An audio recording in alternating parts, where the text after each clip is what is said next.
Vamos começar, gente?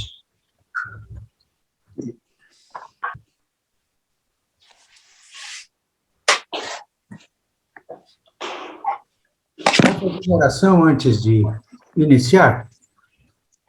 Pastor Madeira, pode nos dirigir? Vamos orar. Estão me ouvindo? Estamos. Sim. Então vamos orar. Deus bendito, nós estamos, ó Pai, reunidos e unidos em nome do Senhor Jesus para mais este momento de grande importância para a nossa vida cristã, para a nossa vida de discípulo do Senhor Jesus.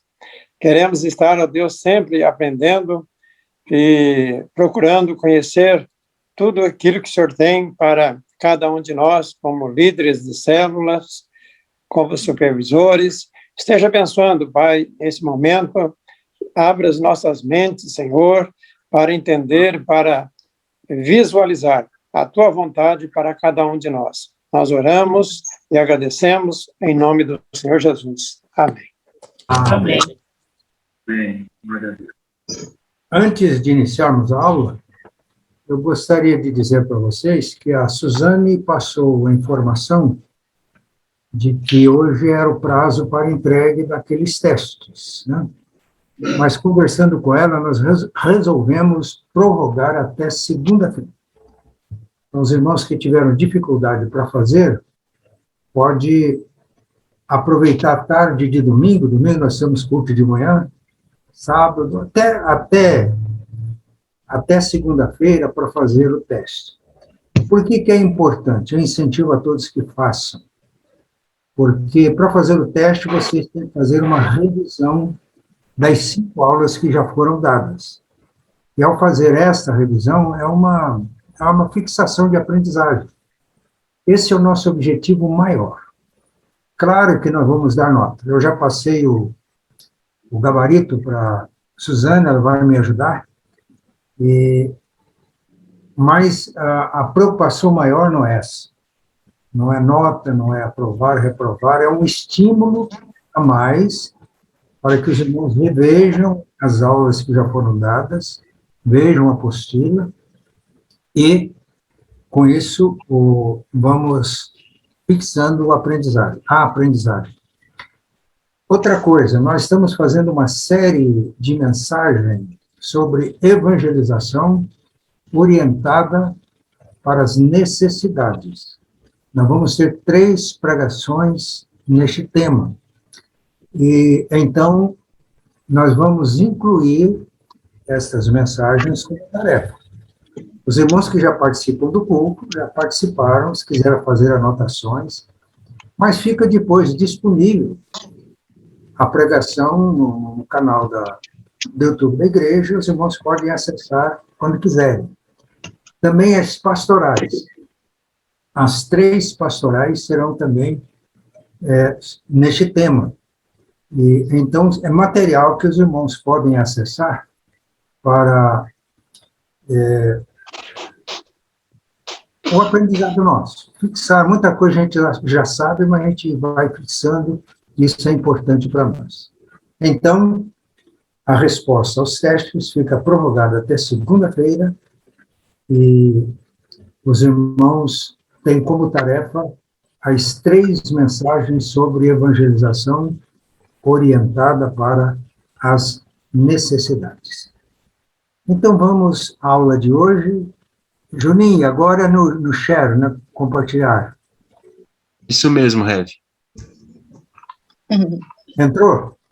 Estamos vendo. Então, vamos este versículo, esta passagem, perdão, Colossenses 3, 23 a 24, um texto bíblico base para todo o curso. Tudo que fizerem, façam de todo o coração, como para o Senhor e não para as pessoas, sabendo que receberão do Senhor a recompensa da herança. É a Cristo, o Senhor, que vocês estão servindo. Amém.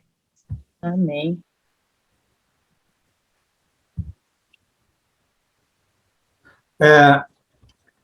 A nossa aula tem esse título, Servindo a Igreja em Potencial.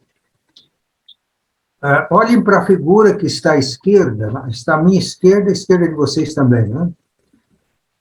Observem que essa figura está em todas as aulas, todas as lições. Vamos gravar essa imagem. Assim como Jesus lavou os pés dos discípulos, a toalha, a bacia, a roupa própria de um garçom, de um serviçal que Jesus usou, tudo isso são símbolos do serviço cristão. Igreja em potencial. O que é a igreja em potencial? É a soma das pessoas que fazem parte da família ampliada de cada membro, mas que ainda não se relacionam pessoalmente com Jesus. A gente chama isso de oikos, ou de círculo de relacionamentos de cada um. Então, a soma das pessoas que fazem parte do nosso oikos, do nosso círculo de relacionamento, e que ainda não conhece a Jesus, é o que nós chamamos de igreja em potencial. E servir a igreja em potencial é evangelizar. Evangelização e discipulado acontecem nas redes naturais de relacionamentos. Claro, às vezes o Senhor nos leva, nos direciona a pessoas que não conhecemos e que não pertencem ao círculo de relacionamentos de pessoas da igreja. Mas isso aqui é o nosso ponto de partida. Então, o que é evangelização? Nós servimos a igreja em potencial, a soma das pessoas que fazem parte da nossa igreja ampliada, isto é, do círculo de relacionamentos de cada um.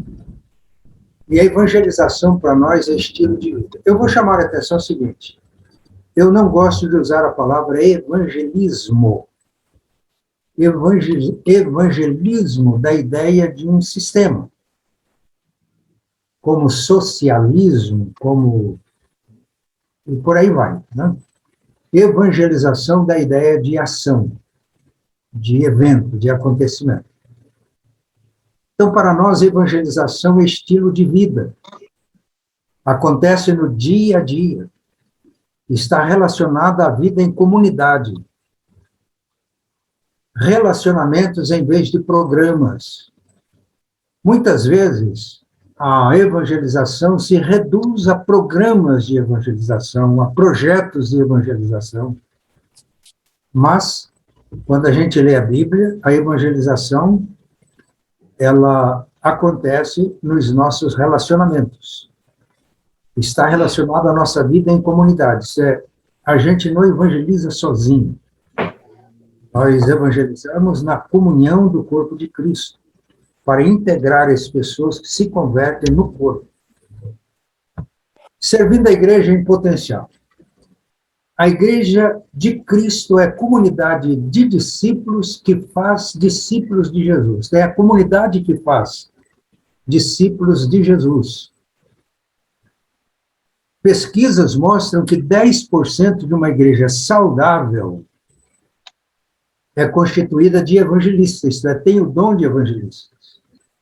No entanto, 90% de cristãos, claro, essas estatísticas, esses números, eles não são absolutos, mas é resultado de pesquisa.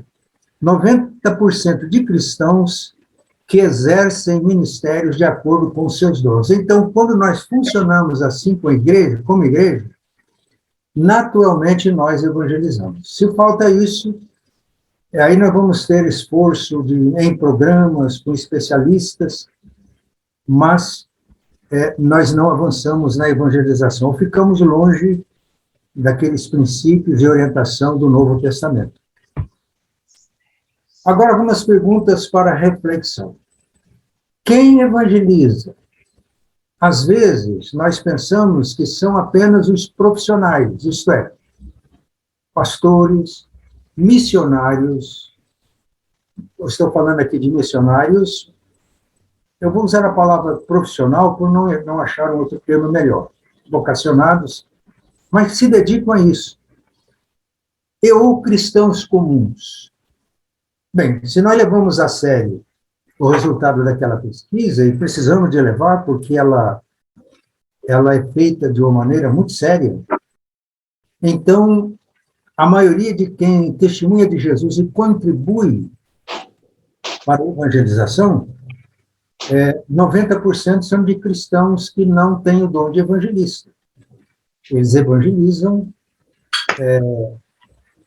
exercendo os seus dons no corpo de Cristo, e cada um fazendo isso contribui para que toda a igreja evangelize.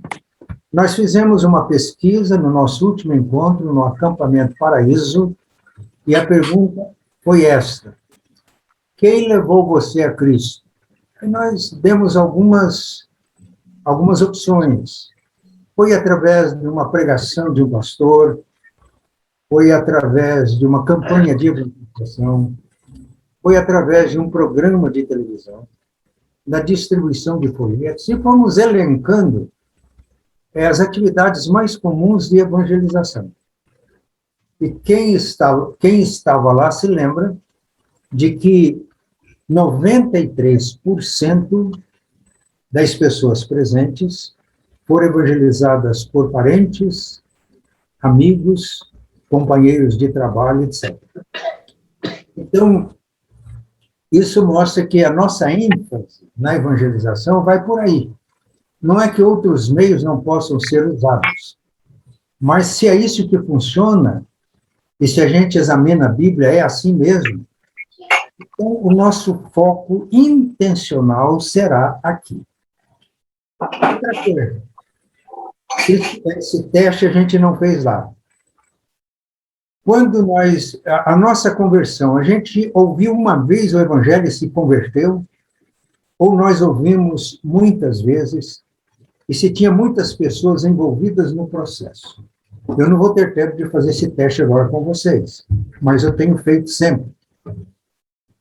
E, geralmente, uma porcentagem expressiva, diversas pessoas cooperaram para a nossa salvação, para a nossa conversão.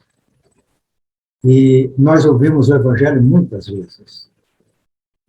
Eu, na minha experiência pessoal, quem contribuiu para a minha conversão? Meus pastores, o saudoso reverendo Lutero Sintra Damião, reverendo Orlando Rosa, da Igreja Presbiteriana, meu avô, uma influência decisiva, apesar que ele morreu, eu tinha cerca de 4 anos de idade, mas ele influenciou profundamente a minha vida, meus pais, livros.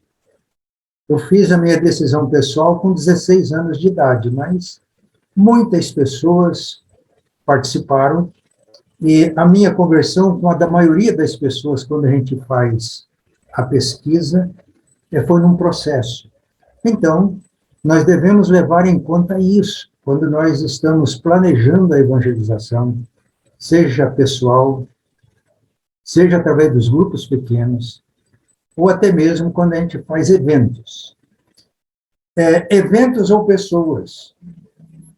Já ouviram que na pesquisa que fizemos, a atuação de pessoas, principalmente de parentes, amigos, pessoas próximas, a maioria absoluta, isso é extremamente importante. Então, a nossa ênfase vai para a evangelização pessoal, para o testemunho pessoal. Às vezes, alguém que entende que evangelizar é só comunicar com palavras persuasivas para que as pessoas se decidam.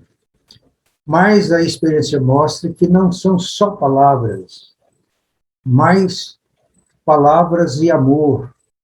E principalmente quando as pessoas se importam com a gente, se importam com as nossas necessidades e demonstram amor prático. Isso é de fundamental importância na evangelização. Então, no nosso planejamento de evangelização, que nós estamos fazendo agora, nós levamos em conta e devemos levar em conta tudo isso. E, às vezes, temos que promover mudanças de paradigmas. Deixa eu dizer uma coisa. Mudança de paradigmas, a gente não faz ou eliminar os obstáculos, os empecilhos para a evangelização, a gente não faz por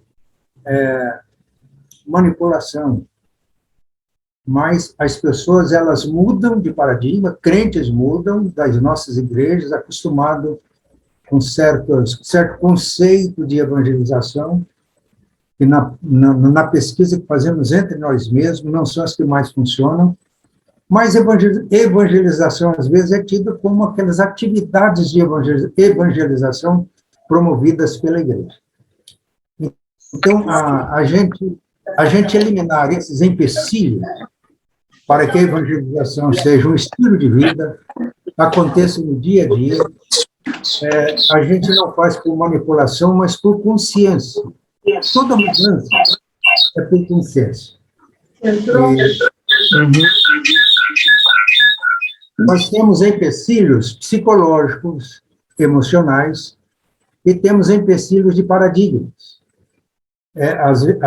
Muitas vezes, para que a igreja tenha uma evangelização dinâmica, há necessidade de criar e desenvolver uma cultura de evangelização na nossa igreja. Agora, vamos ser sinceros. Se a evangelização é o fator mínimo da nossa igreja, a nossa cultura de evangelização está fraca. E desenvolver uma cultura de evangelização não é trabalho de uma aula e de um curso. É um processo. Então, vocês estão convocados para participar deste processo. Eu estou convocado para participar deste processo. Muito bem. Alguma coisa sobre o conteúdo do Evangelho. Isso, meus irmãos, é tremendamente importante. Muitos ensinos da Bíblia não representam que são ensinos do Evangelho. Há muita pregação, inclusive, que se faz hoje, que é mais autoajuda do que comunicação do Evangelho. Hoje, aí fora, está muito comum, vamos transmitir uma energia positiva. Isso não é pregação do Evangelho.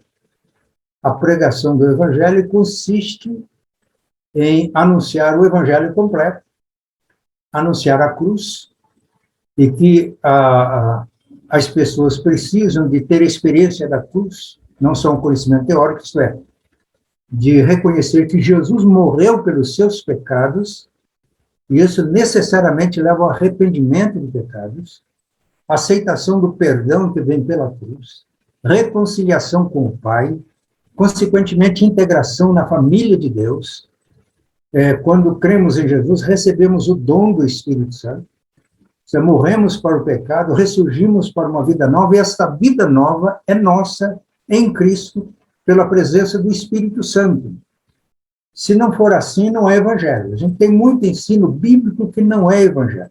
Agora, a gente colocou aqui um quadro, é um método que ajuda para a evangelização, que resume o conteúdo do evangelho. Eu já usei muito este gráfico, que a gente chama de gráfico de João 3,16, para evangelizar, e nos nossos grupos pequenos, pessoas interessadas na evangelização podem evangelizar sem nenhum método. O Espírito Santo dirigindo e orientando, muitas pessoas são ganhas. A necessidade para fazer discípulo é que seja discípulo de Jesus.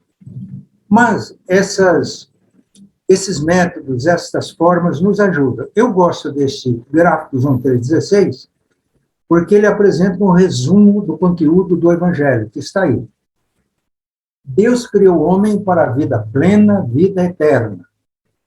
Com o pecado, o homem caiu desta posição e reduziu-se a um estado de pecado e miséria. E aí o homem caminha para a morte. O salário do pecado é a morte. Mas sempre as pessoas têm saudade do céu, saudade de Deus.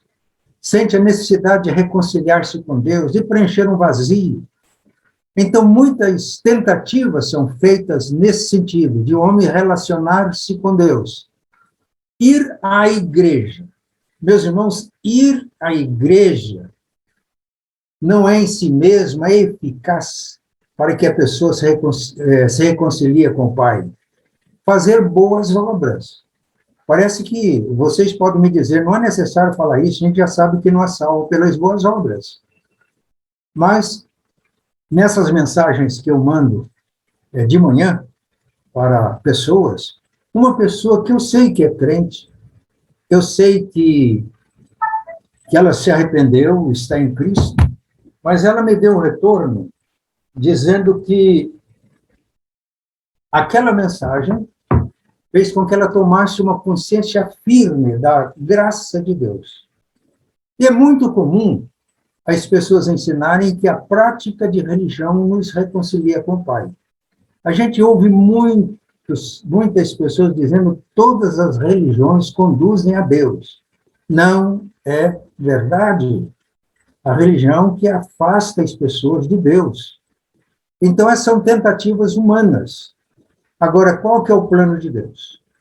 Sendo o homem incapaz de reconciliar-se com Deus, praticando boas obras, participando de trabalhos da igreja, praticando religião, então é Deus quem vem através de nós em Cristo. Olha aí esse gráfico apontando de cima para baixo. É a encarnação do Verbo. E Jesus assumiu a nossa natureza humana. E reconhecido em figura humana, ele foi obediente ao plano do Pai. E o Pai nos amou tanto que deu seu filho deu a sua vida por nós, ele morreu. E morreu a nossa morte. Então, note essa linha que agora vai de baixo para cima. E é pela morte de Jesus, pelo amor do Pai, que deu seu Filho, ele morreu por nós, e baseado no sacrifício de Cristo, nós temos perdão dos pecados, é que nós nos reconciliamos com o Pai. Porque Deus amou o mundo de tal maneira que deu seu Filho unigênito, para que todo aquele que nele crê não pereça, mas tenha a vida eterna. Note bem, se num grupo pequeno a gente deve treinar todo mundo, até todo mundo fazer isso com naturalidade. A gente, às vezes, investe algum tempo treinando, usando esse gráfico. Claro, aí é possível que, às vezes, membros da igreja, membro de célula, não seja convertido, não tenha nascido de novo. É membro da igreja, mas não está no reino de Deus. É a oportunidade de serem evangelizados. Eu participei de uma célula, um casal de uma cidade vizinha, que morava na periferia da cidade, se converteu numa tarde de esperança, que corresponde ao nosso encontro com a vida, terça-feira às 15 horas. Naquela tarde eu preguei, Mateus 11, 27 a 30. No apelo, o casal foi pela frente, a Eloá estava presente, e essa orientação que a gente dava. Na época, nós fazíamos da Tarde de Esperança um evento de colheita, como é nosso propósito fazer isso no encontro com a vida. Ainda não está acontecendo bem assim, mas este é o propósito. A Eloá se aproximou e ela realmente entregou a vida a Cristo. Ela já se dispôs a fazer um discipulado, mas converteu o casal. Então, Eloá discipulou o marido, aliás, a esposa, e eu discipulei o marido. Batizaram, integraram-se na igreja, eles eram muito bem relacionados, e um dia eles pediram para que fosse a casa deles, né? É assim que acontece, irmãos. Muitas vezes, quando levamos a sério a evangelização numa célula, vai surgindo oportunidades assim. Eu fui à casa deles, eles tinham convidado amigos, então eu apliquei isso aqui, num grupo de pessoas que estavam sendo evangelizadas por aquele casal. Junto estava uma irmã que fazia parte do grupo pequeno da célula, foi com a gente, a Eloá e eu. E ela disse, pastor, eu já me converti, mas a exposição do conteúdo do evangelho feito em meia hora hoje foi tão convincente e ficou tão clara a luz da Bíblia que eu reafirmei a minha decisão por Cristo. Meus irmãos, é tremendamente importante nós termos isso bem claro. Agora, eu reafirmo, às vezes nós ganhamos pessoas sem usar método nenhum. O Espírito Santo nos orienta. Mas eu usei muito um outro gráfico que eu chamava de a ponte da eternidade. Muitas pessoas fizeram decisão. Isso aqui, meus irmãos, não é só evangelista que aplica isso. Isso aqui, qualquer crente bem treinado, ele pode apresentar o evangelho usando esse gráfico em 5 minutos, quando ele está bem treinado, num restaurante, quando está almoçando, usando um guardanapo, desenhando. Nas células que eu participava, a gente treinava até dar um pedaço de papel para a pessoa, agora você vai nos evangelizar. E fazia isso, desenhando o gráficozinho. E então nós precisamos de treinamento, mas treinamento que seja simples, prático e fiéis ao Evangelho, que apresente realmente o conteúdo do Evangelho. Agora, na apostila, a gente desenvolveu um pouco isso aí. Hoje, aqui eu estou apenas dando isso, mas daqui para frente, no nosso planejamento, é treinamento constante para a evangelização. Todos os grupos pequenos que já existem, todos que vão surgir, toda a célula, grupo pequeno, a igreja como um todo, precisa ter uma cultura de evangelização. Senão as células morrem. Quando não há conversão, quando não temos essa experiência, vai esfriando, vai ficando muito mecânico, falta dinamismo, e aí começa a perder interesse. Então, desenvolver a cultura de evangelização é essencial. Eu estou dando aqui apenas alguma coisa bem resumida.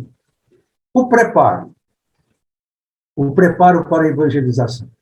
A coisa mais importante é nós desenvolvermos intimidade com o Senhor. Mateus 9,36, Jesus era sensível, vendo as multidões, compadeceu-se delas, porque estavam aflitas e exaustas como ovelhas sem pastor. Quanto mais intimidade nós desenvolvemos com Jesus, mais sensibilidade nós temos para as necessidades das pessoas. E isso nós vamos trabalhar, a questão da disciplina espiritual. Nós temos 2 exemplos, Atos 9, 10 a 18, Ananias levando o evangelho a Saulo, discipulando Saulo. Ananias era simplesmente um discípulo, ele não era um evangelista, não era um apóstolo, não era um pastor, ele era um discípulo. Porque ele tinha intimidade com o Senhor falou com ele, deu as instruções, vai lá na rua direita, procura por um homem chamado Saulo, apelidado de Tarso, ele está orando, faz 3 dias que jejua, ele teve uma visão, um homem chamado Ananias foi visitar e...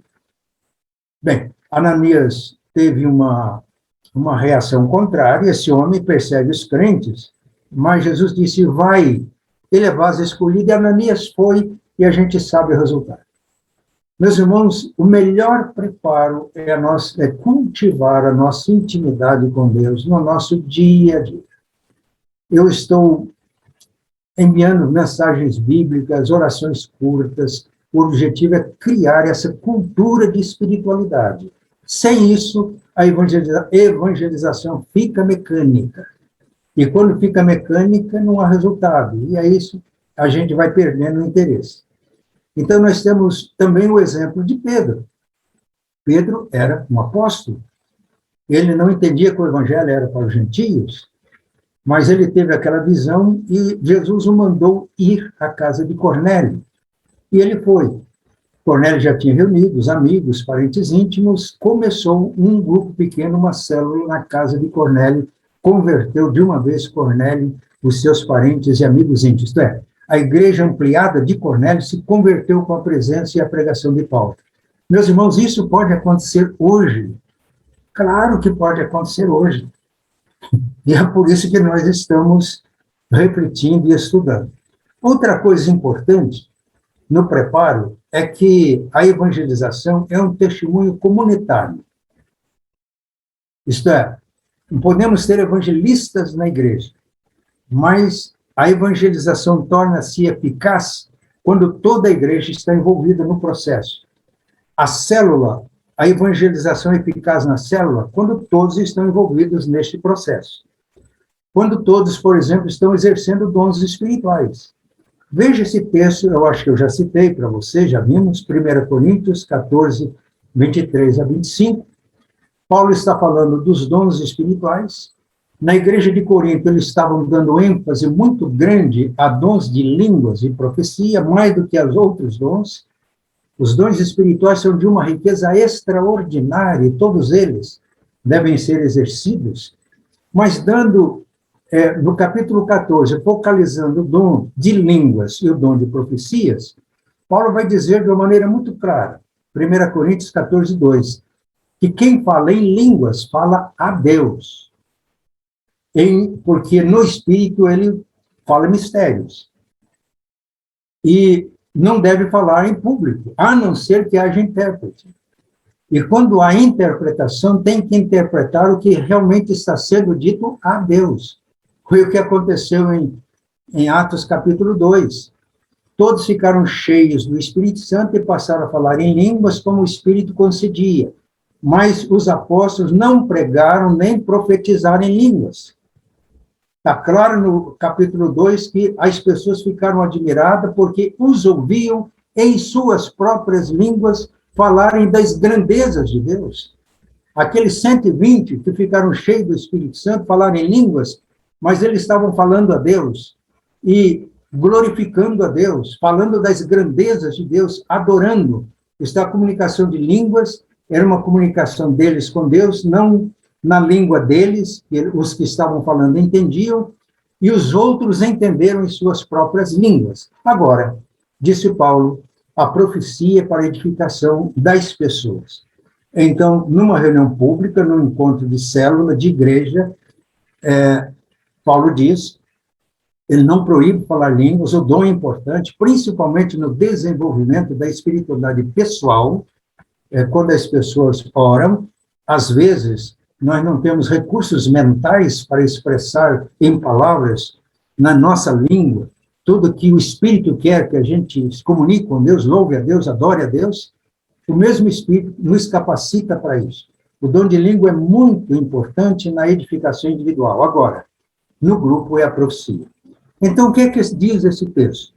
Paulo diz, se toda a igreja se reúne num lugar, e aqui ele não está falando de uma igreja, de uma reunião numa catedral, nós já vimos isso. Ele está falando de uma igreja que se reunia nas casas, porque nos dias de Paulo, o templo não estava, os cristãos já não tinham mais acesso ao templo de Jerusalém. Em todas as igrejas onde Paulo fundou, todas as cidades onde Paulo fundou a igreja, também não tinha templo. Ele está se referindo aqui a um encontro em grupos pequenos, em casa. Se a igreja estiver reunida num lugar e entrar um indouto, que não conhece o evangelho, ou um incrédulo, e todos começarem a falar em línguas, essas pessoas não vão dizer que todos estão loucos, mas se todos profetizarem, notem bem, a possibilidade de todos profetizarem, ele será por todos convencido e por todos julgados. Os segredos do seu coração tornam-se manifestos, e este incrédulo, o indouto, cai de joelhos, confessando que Deus verdadeiramente está no nosso meio. Irmãos, a evangelização, nós devemos desenvolver uma espiritualidade não apenas pessoal, mas comunitária, nos nossos grupos pequenos, que tenha esse ambiente. Se entrar um incrédulo, um indouto, ele vai cair de joelhos confessando que Deus realmente está no nosso meio. Isso mostra o desafio que nós temos para desenvolver a nossa espiritualidade. Muito bem. Discipulado. Evangelização e discipulado. Isto é, para servir a igreja em potencial, nós estamos focando aqui evangelização. Observem, eu prefiro evangelização, evangelismo e discipulado. Agora, vamos ver Mateus 28, 18 a 20. Jesus disse que toda autoridade me é dada no céu e na terra. Vamos prestar atenção nisso. Toda autoridade me é dada no céu e na terra. Então, Jesus reina. Quando ele subiu aos céus, ele foi glorificado à direita do Pai e reina com o Pai. Aliás, o Pai conferiu o reino a ele. Toda autoridade me foi dada no céu e na terra. 1 Coríntios 15 diz que é necessário que ele reine até que tenha colocado todos debaixo de seus pés. Então, ele entregará o reino a Deus Pai, para que Deus seja tudo em todos. É preciso que nós tenhamos essa consciência e essa convicção que Jesus reina hoje. E nesse texto, porque ele reina, porque ele venceu a morte pela ressurreição, ele seria assunto aos céus e seria glorificado ao lado do Pai, assumindo o reino, é que ele deixa uma ordem bem clara para nós, que é chamada Grande Comissão. E qual o alvo? O alvo, meus irmãos, está no começo do versículo 19. Façam discípulos de todas as nações. Isto é, o objetivo, o alvo, a ordem dada por Jesus é fazer discípulos. Então, esse é o alvo. Para fazer discípulos, ele vai ensinar aqui 3 estratégias. Por exemplo, eu já ouvi muitas vezes as pessoas dizendo: eu devo obedecer ao id de Jesus. O id, que no original não está no imperativo, em Mateus 18-20, só tem um verbo. Aliás, no versículo 19, perdão. Só tem um verbo no imperativo, e o verbo é fazei discípulos. Então, essa é a ordem, este é o alvo. Ir é uma estratégia, batizar é uma estratégia, ensinar é uma estratégia. Se a pessoa vai, mas não faz discípulo, ele não alcançou o alvo. Se a pessoa batiza, mas o batizado só mudou de religião, entrou para uma igreja evangélica, ele não alcançou o alvo. Se ele ensina, mas ele não torna o seu discípulo um discipulador, também ele não alcançou o alvo. Então, o discipulado, ele é o cerne da grande comissão. Fazer discípulo é a ordem de Jesus. Repito, quando a gente diz, vou obedecer ao id, esse id no grego não está no imperativo. Mas Mateus 16 está, ide por todo mundo e pregai o evangelho a toda criatura. No Mateus 16, a mesma coisa aliás, Marcos 16 é a mesma coisa de Mateus 28:19. É preciso que a gente tenha isso em mente, porque muitas vezes a gente faz muitas atividades evangelísticas, mas não tem visto algo. Então, fazer discípulos é realmente o nosso alvo. Agora, eu destaco aqui ensinando quem vai dar testemunho. As pessoas que recebem o testemunho e se convertem, são batizadas, integram na comunhão da igreja. E, através do ensino, discipula. E agora veja esse texto aí de Paulo.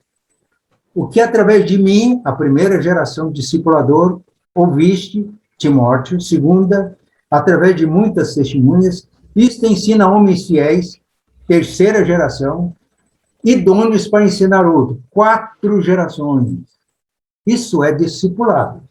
Quando a gente ganha alguém, torna-se membro da igreja, mas a gente não discipula no sentido de ensinar as pessoas, não ensinar conteúdo mental, conhecimento intelectual, mas aguardar, a obedecer, a fazer o que Cristo mandou, nós não completamos o nosso discipulado.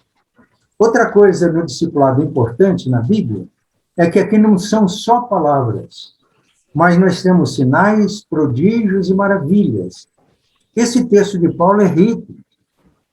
Paulo diz, eu não ouso falar nada além daquilo que Cristo fez por meu intermédio para levar os gentios à obediência da fé por meio de palavras, obras, sinais e manifestações do poder do Espírito Santo. Meus irmãos, a nossa evangelização, se não levar essas 3 coisas, palavras, obras, sinais, demonstração do poder, da presença do Espírito Santo, ela não é eficaz. E essa autoridade para fazer isso não é dada apenas aos apóstolos. Há muito ensino no meio cristão de que essa autoridade foi dada aos apóstolos. Mas se nós lemos Lucas 10, foi dada também aos 70. Se lemos Marcos 16, 17 e 18, foi dado a todos os crentes. Estes sinais acompanham os que creem em mim. Através de sinais, maravilhas, milagres, Deus confirma a proclamação do Evangelho. E nós temos em Atos 9, 32 a 42, dois exemplos notáveis. Primeiro é a cura de Enéas. Pedro está pregando o Evangelho esqueci agora a cidade, Jope a Dorcas. E ele encontra Enéas e Enéas é curado. E a Bíblia diz que todos viram Enéas e todas as pessoas daquela região se converteram. E a ressurreição de Dorcas tornou conhecido o fato e muitos se converteram. Meus irmãos, essa é uma dimensão da evangelização que nós precisamos de restaurar hoje. É claro que todos nós cremos em milagres. E nós não podemos fazer propaganda de milagres. Quando a gente faz propaganda de milagres, quando a gente diz, venha à reunião, vamos ter uma grande campanha, e Jesus vai operar, vai curar enfermo, vamos expulsar demônio, não é assim que a gente vê na Bíblia. O que a gente vê na Bíblia é Deus operando com naturalidade. Quando na evangelização a gente oferece para as pessoas benefícios, as pessoas vêm por causa dos benefícios. Mas quando nós pregamos o Evangelho fiéis ao conteúdo do Evangelho, como já vimos, os sinais, claro, Deus é cheio de bondade e misericórdia para atender necessidades de pessoas, mas ele é também sinais que autenticam a pregação do Evangelho e que leva pecadores à conversão, leva rebeldes a submeter-se a Jesus, não apenas como Salvador, mas Senhor de suas vidas. Quando a gente lê a Bíblia, a gente vê algumas coisas surpreendentes. Jesus estava ensinando em Cafarnaum, que era a sua cidade, e ensinou, e havia resistência, as pessoas contestando a autoridade dele, e Mateus 13, no final do capítulo, diz, e Jesus não pôde fazer ali muitos milagres por causa da incredulidade deles. E essa incredulidade, irmãos, não era dos gentios, não era dos pagãos, era da igreja judaica. Era incredulidade do povo da aliança, do povo que professava Deus, dos escribas, fariseus. Aqui está uma dimensão muito forte para nós. A necessidade de buscarmos a Deus e um avivamento da nossa fé para que a evangelização seja realmente eficaz. Há igrejas que vivem essa dimensão. Os irmãos não imaginam, quando você faz aquelas campanhas, venha, tragam gente, Jesus vai curar, vamos expulsar demônios, isso é uma coisa. Mas quando eu vejo um movimento como tem em Santarém, isso acontecendo em milhares de células e pessoas dando testemunho disso, é outra coisa muito diferente. Está acontecendo no contexto natural da igreja, e os irmãos vivenciando estas realidades que trazem alegria, trazem gozo espiritual e trazem glória para Deus. Claro, nós crentes não precisamos de ver para crer, mas se cremos, se creres, disse Jesus, verás a glória de Deus. E essa manifestação da glória de Deus que leva pecador, que leva pessoas, muitas pessoas, à conversão. Então, essa é uma dimensão que nós precisamos de buscar a Deus em oração, com muita humildade, confessando a nossa incredulidade que dificulta o nosso trabalho de evangelização. É claro, se nós formos incrédulos, Deus levanta gente para isso.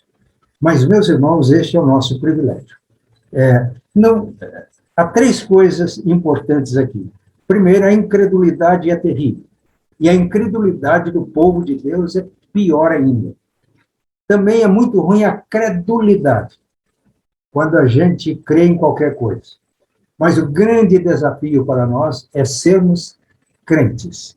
Nem incrédulos, nem crédulos, mas realmente crentes, vivendo essas realidades como estão testemunhadas no Novo Testamento.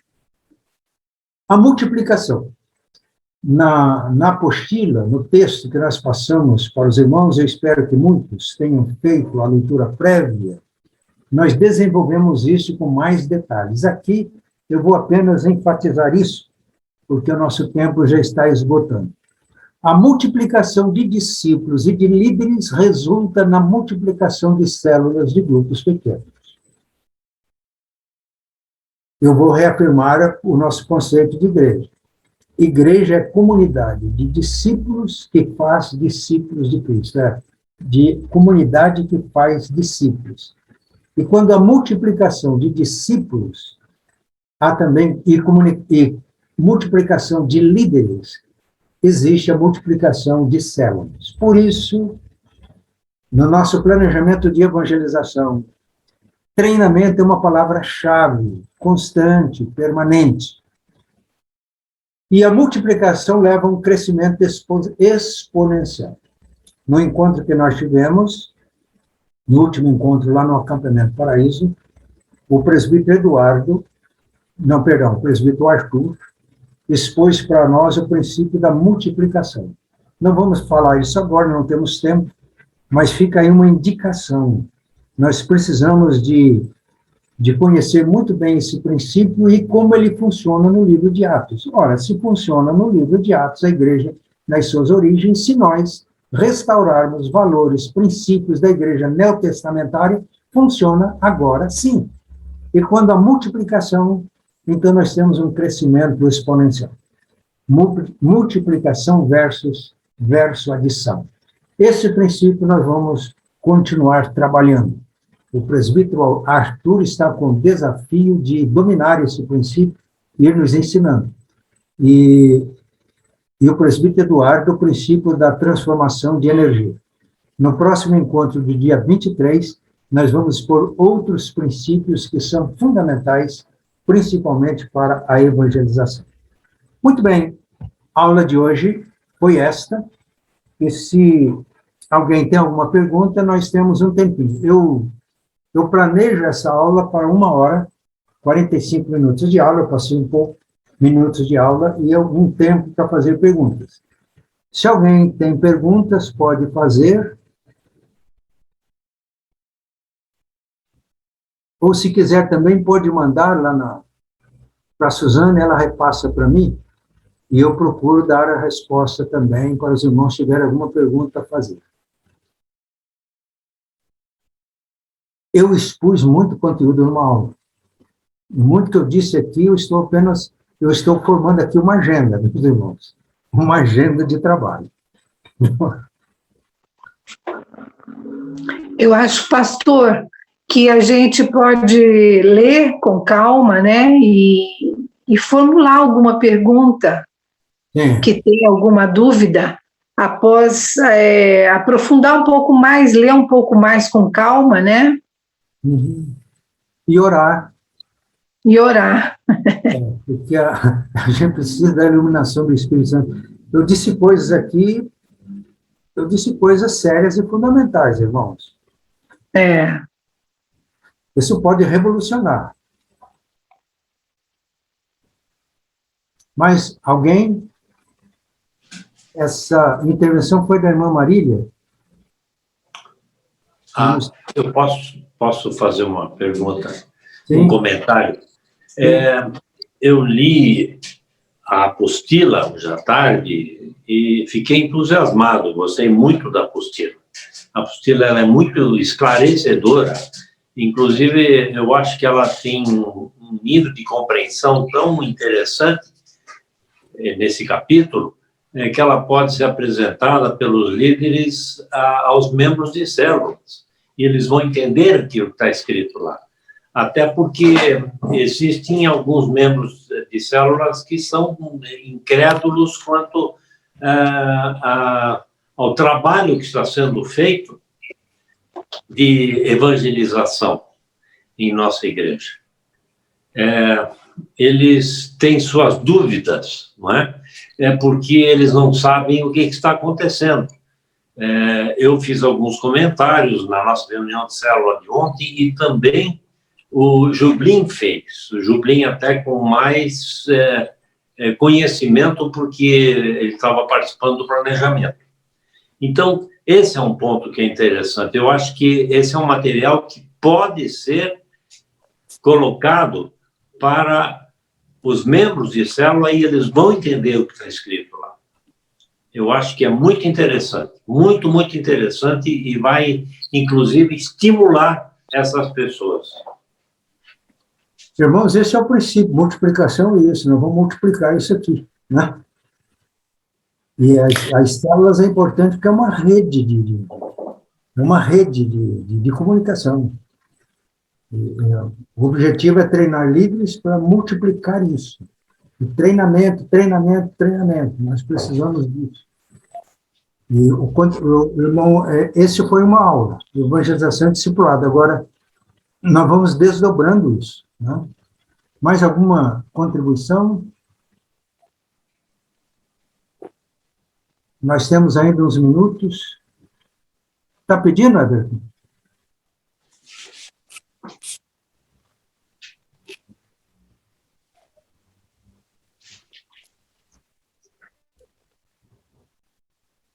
Isso que o presbítero Bernardo disse é muito sério. Eu disse que nós estamos colocando aqui uma agenda, né, nessa aula de 45, 50 minutos.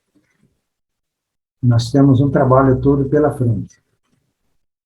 E trabalho que deve tomar corpo, trabalho que não vai depender de pastor. Trabalho que deve isso, que o irmão Bernardo falou, e se tomando corpo, envolvendo toda a igreja, a partir da liderança estratégica, que vocês estão participando, como já lideram células, já lideram ministérios na igreja, né? Então, vamos nos firmar nesses princípios, nesses fundamentos, para desenvolver o trabalho.